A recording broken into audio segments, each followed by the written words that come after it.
Oke, maaf, kira-kira Ibu setuju ya, Bu, ya? Eee, saya untuk kita habis ini, mmm, me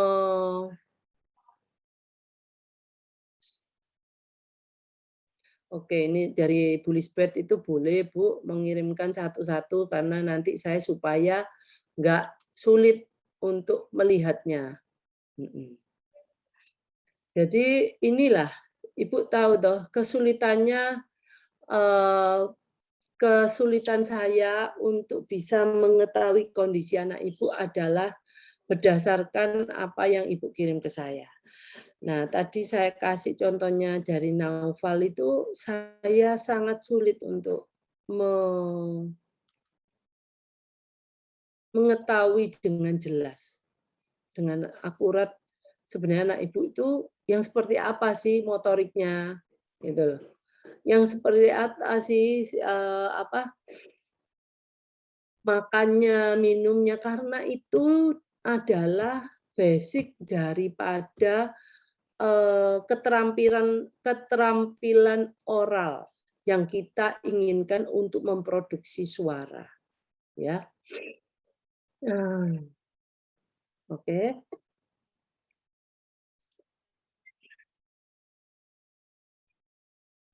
Kayaknya penjelasan saya ini juga anu ya, Bu, ya, bermanfaat supaya saya akan memberikan respon ke orang tua yang memberikannya lengkap ya. Kalau nggak lengkap itu mending saya nggak memberikan respon karena daripada nanti saya salah. Oke. Oke, Ibu Helena mau untuk mencatat 10 oke ya, ini ya, saya kembalikan lagi ke sini. Nah, difoto aja, Bu. Fokus. Kalau fokus visual, fokus auditori itu mungkin Ibu yang tahu itu fokus itu gini, dia kalau umpamanya mengerjakan pekerjaan yang hanya visual, itu bagus. Tapi begitu saya berikan aktivitas yang, ada inputan auditori, wah, dia jawabnya lama. Mungkin harus saya ngulang 2 3 kali, gitu. Oke ya. Itu ini yang 1 sampai 6. Motorik kasar, motorik halus tahu, nonverbal 1 arah, 2 arah, sensitivitas oral kira-kira seperti ini, aktivitas sehari-hari, mendukung motorik oral sebagai persiapan produksi suara ini, gerakan oral, menirukan suara dan kata, verbal 1 arah dan verbal 2 arah. Kalau awareness ini nanti saya akan tambahkan, saya dari video-video Ibu itu saya tahu bahwa anak Ibu itu bagaimana caranya merespon suatu stimulasi. Nah, oke, Bu Helena, udah ya? Sebentar chatnya.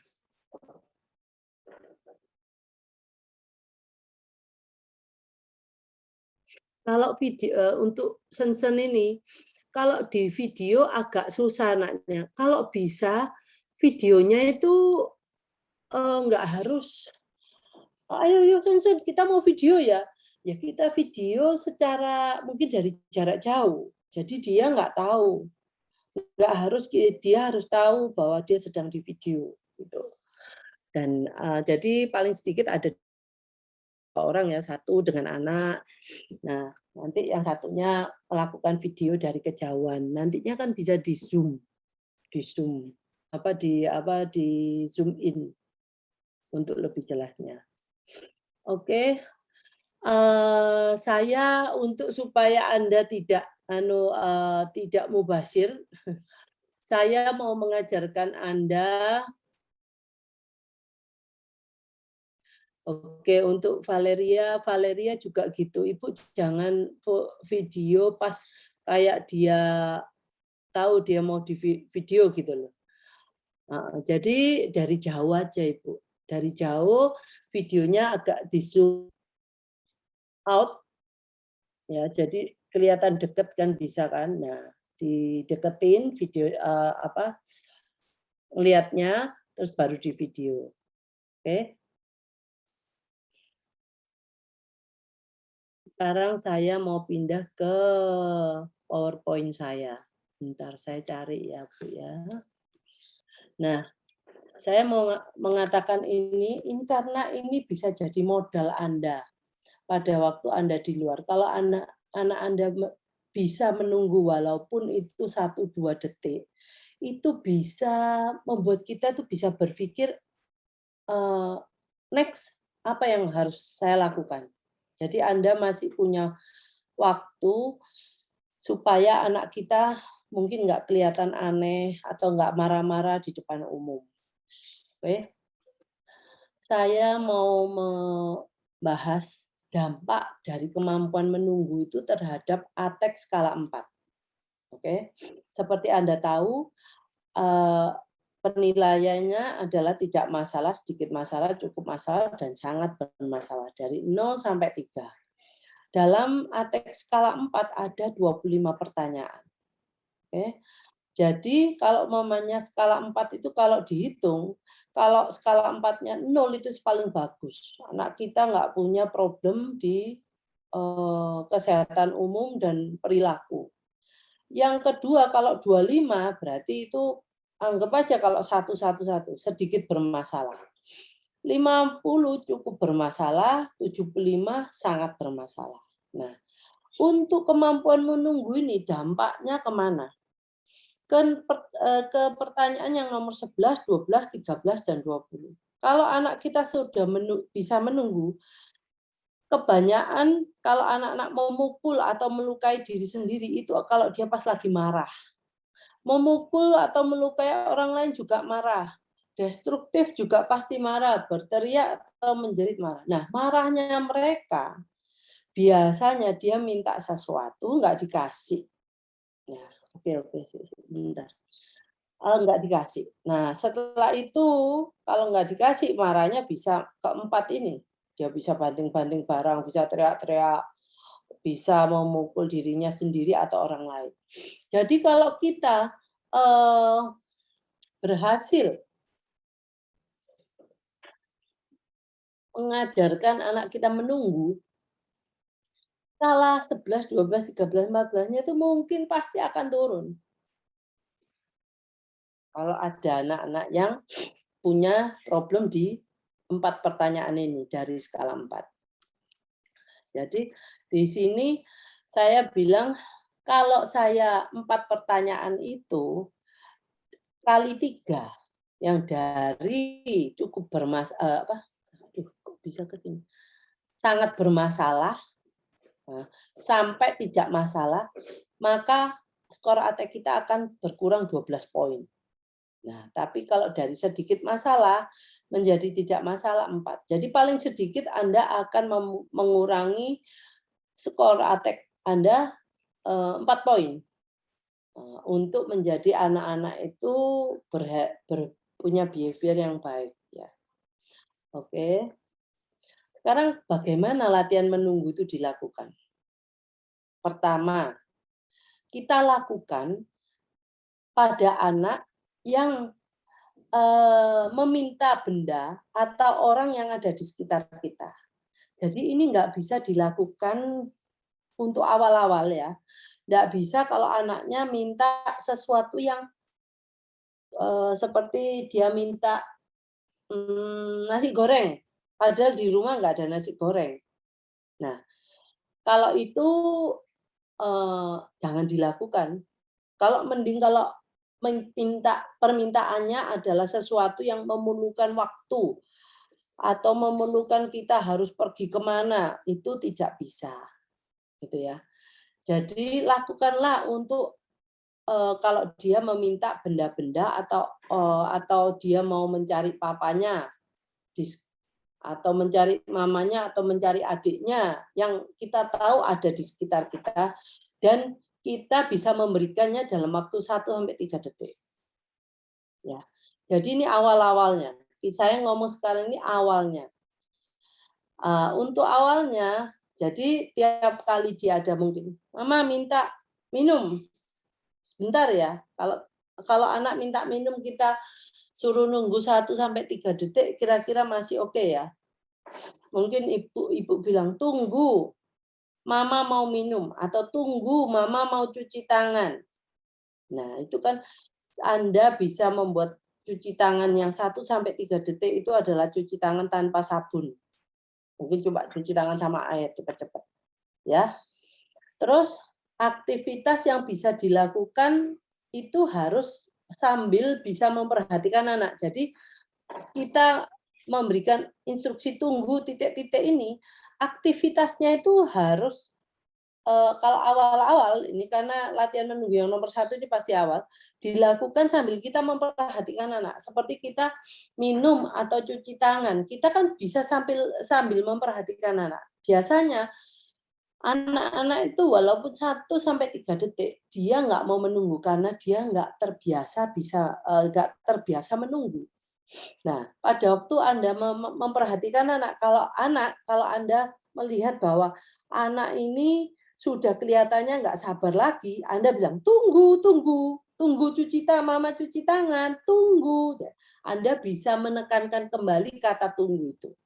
Tetapi kalau awal-awal itu memang lakukan itu sesegera mungkin, tetapi harus ada aktivitas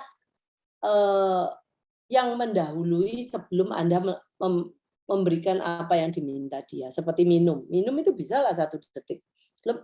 Tunggu mama minum, langsung cepat dikasih. Nah itu kalau awal itu mungkin untuk anak-anak yang benar-benar sulit untuk menunggu atau anak yang sangat secara behavior sangat mudah marah, berikan waktu 1 detik aja. Setelah tunggu mama minum, habis itu langsung kasih barangnya. Dan anak aktivitas yang bisa dilakukan, nah tunggu ini adalah minum, cuci tangan, ambil sendok, garpu, piring, tas, apapun lah yang Anda bisa lakukan dalam 1-3 detik. Katakan tunggu lagi apabila anak sudah memperlihatkan gerakan tidak nyaman atau tidak mau menunggu. Nah, berikan benda secepatnya ke anak begitu Anda selesai melakukan aktivitas tersebut. Seperti yang tadi minum, cuci tangan, ambil sendok garpu itu ya. Dan jangan lupa, jangan lupa berikan pujian karena sudah bisa menunggu. Ini yang sangat penting. Jadi dia juga memperhatikan, oh kalau aku mau menunggu, mamaku bilang tunggu, aku menunggu sebentar aja, pasti kok terus barang yang saya minta itu diberikan. Nah akhirnya anak-anak ini akan konsisten mau begitu tunggu, dia akan menunggu. Tapi orang tua jangan mempermainkan anak, tunggu-tunggu, habis itu nggak dikasih. Ya, itu kita apa ya itu namanya, merusak hubungan kita dengan anak yang dimana anak sudah mempunyai kepercayaan ke kita, tapi kita rusak dengan tidak memberikannya. Atau kita sengaja berlama-lama sampai anak itu nangis atau apa gitu loh. Jadi enggak ya, jangan lakukan itu. Pertama kali 1-3 detik. Terus latihan menunggu ya selanjutnya ya. Katakan tunggu lagi apabila anak sudah memperlihatkan gerakan tidak nyaman. Tadi sudah saya katakan, berikan benda secepatnya ke anak begitu Anda selesai, dan jangan lupa berikan pujian seperti pinter atau dipeluk, dicium gitu ya. Pujian atau reward ini harus diberikan segera mungkin pada waktu kita memberikan bendanya ke anak, terus anak mau menerima benda tersebut dan Anda acknowledge bahwa pinter, sudah bisa menunggu. Atau kalau terlalu panjang katanya, mungkin pinter, sudah menunggu. Oke, jadi ini adalah sesuatu yang dilakukan setiap hari, dipraktekkan setiap hari dalam kehidupan sehari-hari dengan syarat-syarat yang saya katakan seperti ini, ya. Bendanya atau orangnya bisa bisa diberikan dalam waktu 1-3 detik.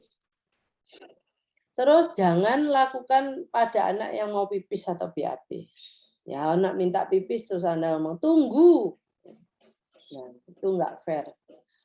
Tambahkan gestur tangan untuk membuat anak tahu maksud kita itu gini. Pada waktu kita anak sudah enggak mau menunggu, kelihatannya sudah enggak sabaran, kita ngomong tunggu sambil tangan kita juga memberikan gesture untuk tunggu.